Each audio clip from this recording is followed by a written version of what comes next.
Assalamualaikum warahmatullahi wabarakatuh. Saya Sekar Salsabila dan Mesita Cahyani akan menjelaskan tentang negara maju dan negara berkembang di benua Asia. Negara maju yang ada di benua Asia salah satunya adalah negara Korea Selatan. 1. Fisiografis. A. Lokasi astronomis dan geografis. Secara astronomis, negara Korea Selatan terletak pada garis lintang 33 derajat 6 menit 40 detik lintang utara sampai 43 derajat 00 menit 39 derajat lintang utara. Sedangkan berdasarkan garis bujurnya, Korea Selatan berada pada 124 derajat 11 menit 00 derajat bujur timur sampai 131 derajat 52 menit 42 detik bujur timur. Secara geografis, Korea Selatan terletak di bagian utara berbatasan dengan Republik Rakyat Cina, di bagian selatan berbatasan dengan Laut Cina Timur, di bagian barat berbatasan dengan Laut Kuning, dan di bagian timur berbatasan dengan Laut Jepang. B. Kondisi relief. Korea Selatan memiliki banyak pulau-pulau kecil di lepas pantai perairannya. Pulau terbesar adalah Jeju-do yang terletak pada bagian selatan semenanjung dengan luas 1.825 km persegi. Pulau penting lainnya adalah Uleung di Laut Jepang dan Ganghwa di perairan sebelah barat. Walau sebagian besar pesisirnya memiliki garis yang rata, pantai selatan dan baratnya berteluk-teluk dan mempunyai dataran berlumpur yang luas. Gunung tertinggi di Korea Selatan adalah Hallasan yang berada di Pulau Jeju. Terdapat 3 rangkaian pegunungan utama di Korea Selatan, yakni Taebak, Sobaek, dan Jiri. Hanya 30% daratan Korea Selatan yang merupakan daratan rendah, karena sebagian besar wilayahnya adalah dataran tinggi dan pegunungan. Dataran rendah yang terpenting adalah dataran rendah Sungai Han yang mencakup DKI Seoul. Dataran rendah Pyeongtaek di pesisir barat, lembah Sungai Gem, lembah Sungai Nakdong, dataran Yongsan dan Honan di barat daya. Sungai Nakdong adalah sungai terpanjang, yakni 521 km. Sungai terpenting lainnya adalah Sungai Gem, Sungai Imjin, dan Bukhon yang berhulu dari Korea Utara, serta Sungai Seomjin. Selanjutnya, yang C adalah kondisi iklim. Korea Selatan beriklim sedang karena berada dalam kawasan curah hujan Asia Timur. Hal ini mengakibatkan terdapat 4 musim di sana, yaitu musim panas, musim dingin, musim gugur, dan musim semi. Berikut adalah peta negara Korea Selatan. Selanjutnya, jumlah penduduk. Jumlah penduduk Korea Selatan mencapai kurang lebih 51.269.185 jiwa. Kemudian, angka persentase pertumbuhannya di tahun 2019 sampai 2020 mencapai sebesar 0,09% atau jika dihitung, bertambah sebanyak 43.877 jiwa. Adapun kelompok ras atau etnis, Korea Selatan adalah negara yang memiliki komposisi suku bangsa yang sangat homogen. Hampir seluruhnya adalah etnis Korea. Adapun jumlah suku minoritas sangat kecil. Di Korea Selatan, persentase populasi warga negara asing terdata sangat kecil dan umumnya bertempat tinggal hanya untuk sementara. Di antaranya orang Cina, Jepang, Eropa, Amerika, Asia Tenggara, dan Asia Selatan. Selanjutnya adalah agama. Mayoritas masyarakat Korea Selatan menganut non-religius. Dapat dilihat angka presentasenya 46,92%, disusul oleh agama Kristen 29,25%, agama Buddha 22,8%, Konghucu 0,23%, Islam 0,08%, dan lain-lain 0,53% sampai 0,72%. Selanjutnya perekonomian. Di bidang pertanian Korea Selatan sebagian besar terlalu bergunung-gunung, dingin dan kering untuk memungkinkan banyak pertanian. Gunung-gunung mengandung sebagian besar cadangan hutan Korea Selatan, sementara kaki bukit di dalam dan di antara kawasan pertanian utama menyediakan lahan untuk pengembalaan ternak dan budidaya pohon buah-buahan. Hasil pertanian utama negara ini yaitu beras dan kentang, dan 23,4% dari angkatan kerja Korea Selatan bekerja di sektor pertanian pada 2012. Yang kedua di bidang peternakan. Peternakan Gwalyongsamyang adalah peternakan dengan padang rumput terbesar di Asia. Di padang rumput yang terletak di dataran tinggi inilah sejumlah domba diternak. Korea merupakan negara penghasil bulu terbanyak yang berasal dari hewan domba. Selain itu, sapi, ayam, babi juga diternakan di sana.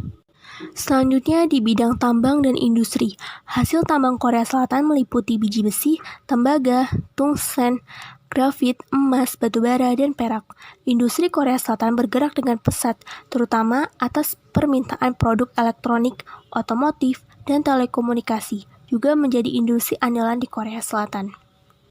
Sedangkan di bidang kawasan wisata, Korea Selatan merupakan negara yang memiliki kawasan wisata yang menarik dan menjadi incaran para wisatawan untuk berkunjung ke sana.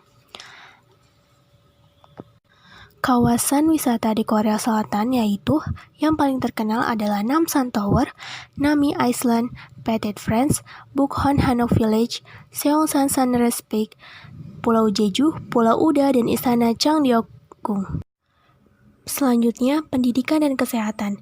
Sistem pendidikan di Korea Selatan ini memang termasuk salah satu negara di Asia yang berhasil menembus peringkat negara dengan pendidikan terbaik di dunia.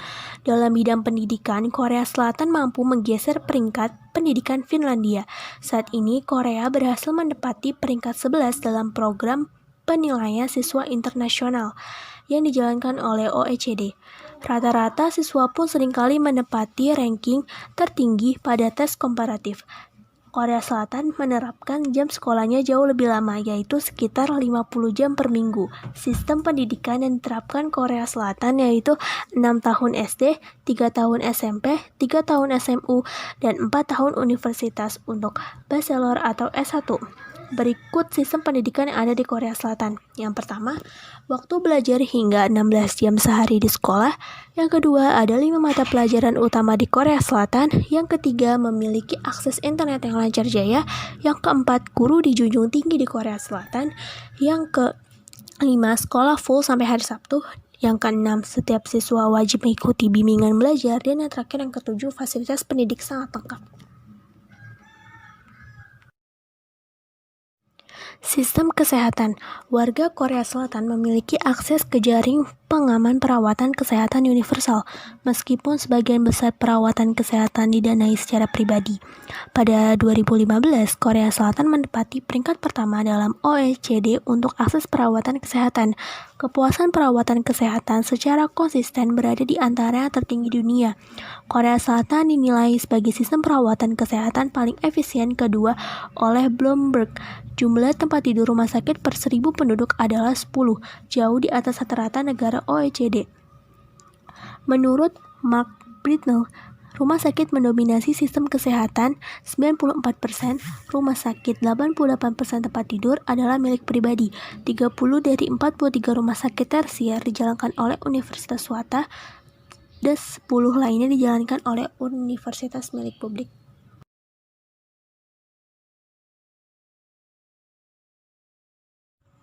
Selanjutnya adalah kebudayaan Korea Selatan. Yang pertama, ada bahasa di Korea Selatan. Orang Korea berbagi satu bahasa, dengan sekitar 70 juta orang di seluruh dunia berbicara bahasa Korea. Struktur bahasa, tata bahasa, dan kosakata mirip dengan bahasa Jepang. Dialek bersifat regional, berbeda terutama dalam aksen, tetapi sangat mirip sehingga pemahaman untuk pembicara atau pendengar tidak menjadi masalah. Perbedaan utama dalam dialek juga dikaitkan dengan status sosial. Yang kedua ada salam dan cara menyapa. Membungkuk adalah cara tradisional untuk menyapa di Korea Selatan. Jabat tangan sering dilakukan oleh pria.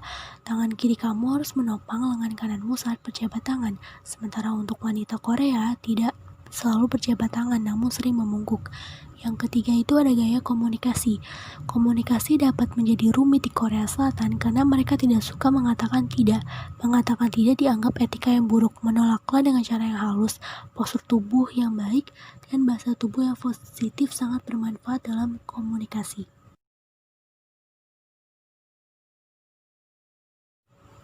Selanjutnya adalah bertamu.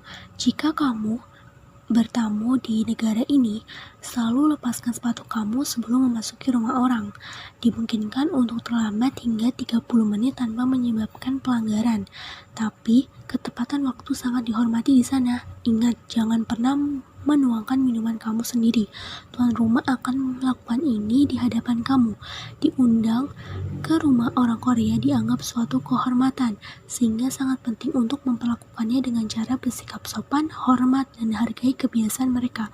Bawalah hadiah untuk membalas kebaikan dari orang yang mengundang kamu. Adapun teknologi di Korea Selatan. Korea Selatan merupakan negara yang sangat maju di bidang teknologi. Hampir sebagian besar dana dihabiskan untuk penelitian, inovasi di bidang teknologi dan pengembangannya, sehingga lebih maju beberapa tahap dibanding negara lain. Contohnya robot pemandu bandara yang dikembangkan oleh perusahaan teknologi Korea LG Electronics telah bekerja sama dengan karyawan manusia sejak akhir Juli 2017. Dengan tinggi 1,4 meter, mereka bergerak secara mandiri dengan kaki roda, menampilkan informasi dalam LCD, mengemudikan diri dengan bantuan kamera dan ultrasonik, laser, dan sensor tepi. Mereka juga mampu mengenali suara dan memproses bahasa. Dan mereka bukan satu-satunya robot yang sedang marak diberitakan di Korea Selatan. Di antara robot-robot lainnya yaitu Metotu buatan Hankook Mirai Technology yang dinyatakan sebagai robot bipedal berawak pertama di dunia. Ada robot humanoid dengan kemampuan berubah bentuk yang diciptakan Institut Sains dan Teknologi Tinggi Korea dan pemenang kompetisi robot Badan Proyek Riset Lanjut Pertahanan Amerika Serikat DARPA pada 2015 dan masih banyak lagi.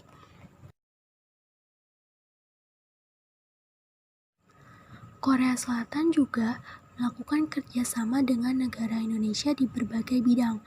Contohnya ada di bidang kesehatan, seperti program kerjasama yang disepakati dalam rencana kerja meliputi kerjasama dalam jaringan perawat rumah sakit antara Seoul National University Hospital dengan RSCM dan Raja Wali Group, kerjasama di bidang perawatan antara Rumah Sakit Jiwa Yongin dan Rumah Sakit Jiwa Dr. Soeharto Herjan, kerjasama produksi kantong darah antara Kimia Farma dan Taicang, kerjasama dalam vaksinasi plasma darah antara Bio Farma dan SK Plasma, dan sebagainya.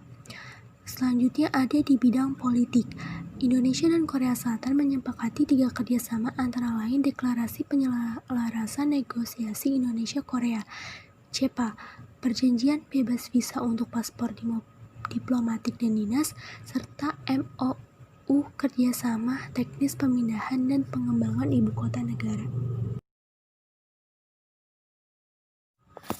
Dan selanjutnya di bidang pendidikan sendiri, Indonesia dan Korea Selatan sudah menjalin hubungan sejak tahun 2009 pada saat kedatangan Presiden Lee Myung-bak ke Jakarta dengan menandatangani MOU. Hal itu meliputi pertukaran pengajar dan pertukaran pelajar dan lainnya. Selanjutnya di bidang budaya, pada tahun 2013 saat Presiden Park Geun-hye mengunjungi Jakarta, kedua negara telah menandatangani MOU di bidang industri kreatif yang meliputi bidang seni, kerajinan, film, musik, dan video game. Hal ini dapat dilihat dengan resmi dibukanya Visual Dart Indonesia. Visual Dart sendiri adalah development Korea yang sudah mendunia, dan ini bisa menjadi keuntungan Indonesia karena dengan adanya Visual Dart, Indonesia dapat bersanding di dunia internasional.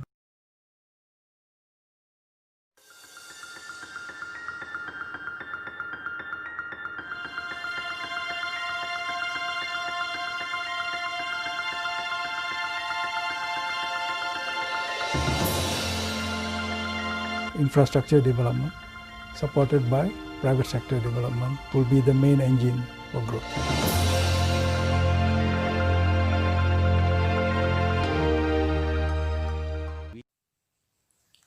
Negara berkembang yang dibahas kali ini adalah negara Malaysia. Nah, yang pertama yaitu fisiografinya, letak astronomis dan geografis. Secara astronomis, letak Malaysia berada di antara 1 derajat lintang utara sampai 7 derajat lintang utara dan 100 derajat bujur timur sampai 119 derajat bujur timur. Namun, karena terletak di 2 wilayah yang berbeda, letak astronomisnya pun juga sedikit berbeda, seperti berikut ini.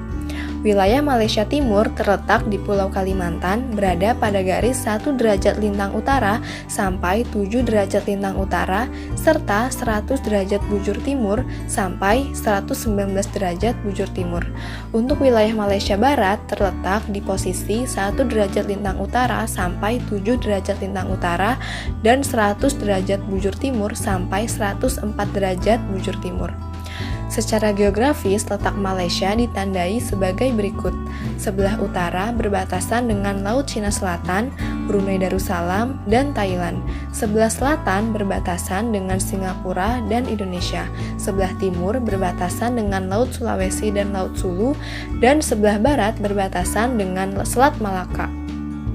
Kondisi relief. Di bagian tengah semenanjung Malaysia terdapat deretan pegunungan yang arahnya barat laut tenggara. Puncak gunung tertinggi di wilayah ini adalah Gunung Tahan dengan ketinggian 2187 meter yang terletak di perbatasan negara bagian Pahang dan Kelantan. Puncak gunung tertinggi di Malaysia yaitu Gunung Kinabalu dengan ketinggian 4100 meter yang terdapat di Sarawak. Sungai terpanjang di semenanjung Malaysia adalah Sungai Pahang dengan panjang 330 km dan Sungai Perak sepanjang 274 km. Sungai terpanjang di Sabah yaitu Sungai Kinabatangan. Sungai terpanjang di Sarawak adalah Sungai Rajang sepanjang 560 km. Sungai-sungai di Malaysia difungsikan untuk perhubungan dan transportasi air. Kondisi iklim. Negara Malaysia beriklim khatulistiwa yang panas dan lembab. Curah hujan tahunan rata-rata 2.540 mm. Suhu tahunan rata-rata 27 derajat Celcius. Curah hujan tahunan rata-rata di daerah pantai lebih dari 3.000 mm dan di daerah pegunungan hingga 3.750 mm. Musim hujan antara bulan November hingga Maret, musim kemarau antara bulan Juni hingga awal September, angin muson timur mendatangkan hujan di pantai timur semenanjung Malaysia. Berikut ini merupakan gambar peta negara Malaysia.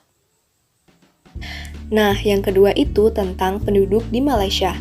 Jumlah penduduk di Malaysia yaitu 31,53 juta jiwa.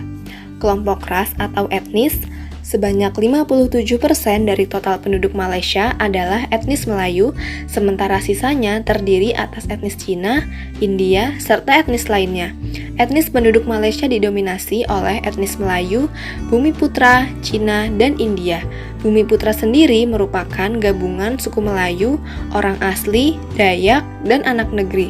Selain etnis-etnis tersebut, terdapat etnis dan suku lain seperti Kadazan Dusun, Bajau, Murut, Iban, Bidayuh, dan orang Ulu. Agama di Malaysia yaitu sebanyak 61,32% menganut Islam, lalu Buddha sebanyak 19,84%,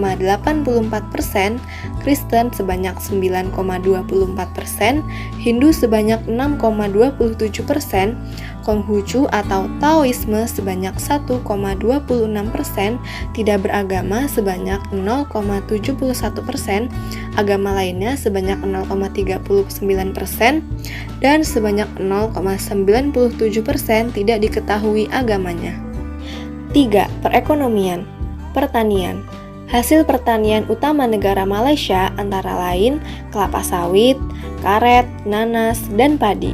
Peternakannya, Sabah Malaysia Timur memiliki 2 juta hektar peternakan sapi raksasa di Australia. Tambang dan industri, Malaysia merupakan negara penghasil dan pengekspor timah terbesar di dunia. Tambang timah terdapat di Lembah Kinta, negara bagian Perak, yang menghasilkan 50% produksi timah Malaysia, dan Kuala Lumpur, negara bagian Selangor. Pelabuhan ekspor timah terdapat di Kelang, tambang minyak bumi terdapat di Miri, Sarawak, minyak bumi lepas pantai terdapat di Baram dan Lutong, lepas pantai semenanjung Malaysia, gas alam terdapat di lepas pantai 150 km dari Bintulu, Sarawak. Industri yang berkembang berupa industri pengolahan hasil pertanian dan barang tambang. Industri pengolahan minyak bumi terdapat di Malaysia Barat dan Lutong di Sarawak. Daerah industri yang terbesar di semenanjung Malaysia adalah Petaling Jaya dan Shah Alam yang terletak antara Kuala Lumpur dan Pelabuhan Kelang. Shah Alam yang baru dikembangkan untuk kawasan industri dan merupakan ibu kota negara bagian Selangor. Nah, berikut ini merupakan perdagangan di Malaysia. Kawasan wisata negara di Malaysia yaitu ada Menara Kembar Petronas, Batu Caves, Genting Highlands, Dataran Merdeka, dan Masjid Putra. 4. Pendidikan dan kesehatan. Sistem pendidikan. Sistem pendidikan di Malaysia berada di bawah wewenang Kementerian Pelajaran Malaysia. Di Malaysia, masyarakat dapat menempuh pendidikan dari sekolah milik kerajaan atau sekolah swasta. Walaupun sistem pemerintahan di Malaysia adalah kerajaan, namun kerajaan tak memiliki hak untuk menentukan kurikulum atau cara pengajaran yang ditetapkan. Semua wewenang diatur oleh Kementerian Pelajaran Malaysia. Sementara untuk aturan pendidikan di perguruan tinggi diatur oleh Kementerian Pengajian Malaysia. Mulai dari tahun 2003 hingga saat ini, Malaysia telah menetapkan aturan menggunakan bahasa Inggris sebagai bahasa pengantar di perguruan tinggi, khususnya di mata pelajaran tertentu seperti sains dan matematika. Berikut ini ada 5 aspirasi sistem pendidikan Malaysia. Yang pertama itu ada akses, kemudian quality, equity, perpaduan, dan kecekapan. Sarana kesehatan. Layanan kesehatan Malaysia dinobatkan sebagai yang terbaik di seluruh dunia. Bahkan negara tetangga Indonesia itu mengalahkan beberapa negara lain seperti Ekuador, Meksiko, Costa Rica, Thailand, dan Prancis. Layanan kesehatan di Malaysia dianggap berkelas dunia dengan infrastruktur yang berkembang sesuai zaman dan juga canggih. Selain itu, hampir setiap dokternya fasih berbahasa Inggris. Sebagian besar dari mereka dilaporkan dilatih di Inggris, Amerika Serikat, dan Australia, sehingga komunikasi bisa berjalan lancar. 5. Kebudayaan. Budaya Malaysia mengacu pada beragam budaya dari berbagai orang Malaysia. Orang pertama yang tinggal di daerah tersebut adalah suku asli yang masih tersisa. Mereka diikuti oleh orang Melayu yang pindah ke sana dari daratan Asia pada zaman kuno. Pengaruh budaya Cina dan India mulai terlihat ketika perdagangan dimulai dengan negara-negara tersebut dan meningkat dengan imigrasi ke Malaysia. Budaya lain yang sangat mempengaruhi Malaysia termasuk Persia, Arab, dan Inggris. Berbagai etnis berbeda yang saat ini ada di Malaysia memiliki identitas budaya yang unik dan khas dengan beberapa persilangan. Adapun kebiasaan unik di negara Malaysia yaitu memanggil orang yang lebih tua dengan sebutan bibi atau paman. Orang Malaysia diajari sejak kecil untuk menghormati orang yang lebih tua. Untuk menunjukkan rasa hormat, mereka memanggil semua orang yang lebih tua kecuali yang seusia kakek mereka dengan sebutan bibi atau paman, tak peduli apakah mereka kerabat atau bukan. Kebiasaan unik yang kedua yaitu sarana multibahasa untuk menyampaikan pesan. Karena mereka tumbuh besar dalam pertemanan dengan orang-orang dari beragam ras, mereka berasimilasi dengan budaya-budaya lain di negaranya. Kebanyakan dari mereka menguasai beberapa bahasa, cukup untuk dimanfaatkan dalam penyampaian pesan, misalnya pengucapan dalam Malaysian English. Berikut ini ada contoh video dalam pengucapan Malaysian English. Can we do it this way? Like this, can I? Thank you so much. Hey, thank you ah. Thank you ah. You go ahead and finish the job. You gao tim lah. Ah, it hurts. Ayah. Is that true? Really Can you give me a discount? Eh, cheaper lah. The weather's really hot. Wow, damn hot way.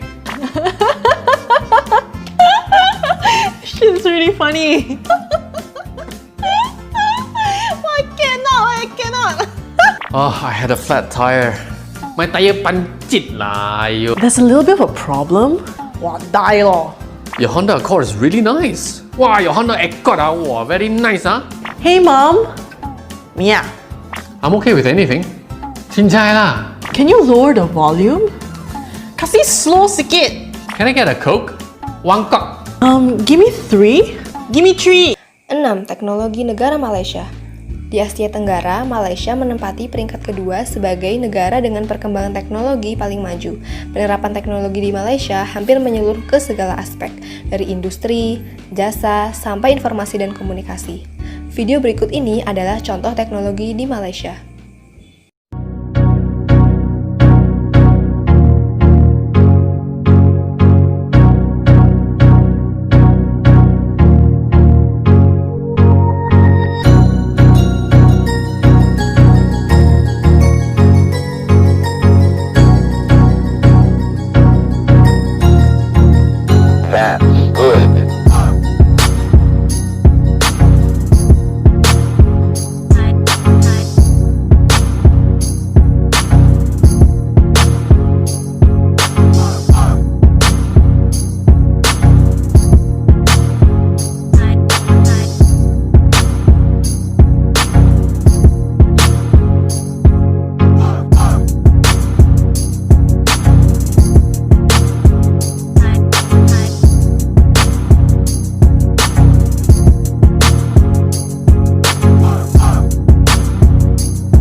7. Kerjasama dengan Indonesia. Di bidang pendidikan, antara Indonesia dan Malaysia menjalin hubungan dengan mengadakan pertukaran pelajar setiap tahunnya. Di bidang ekonomi, banyaknya investor-investor dari Malaysia yang berinvestasi di Indonesia telah membantu pemerintah Indonesia di dalam mengentaskan pengangguran. Investor dari Malaysia banyak menanamkan investasinya dalam industri perkebunan kelapa sawit. Hal ini tentu menguntungkan bagi kedua belah pihak. Selain itu, di Malaysia juga banyak ditempatkannya tenaga kerja dari Indonesia yang bekerja sebagai pembantu rumah tangga, petugas medis, pekerja bangunan, serta tenaga profesional lainnya.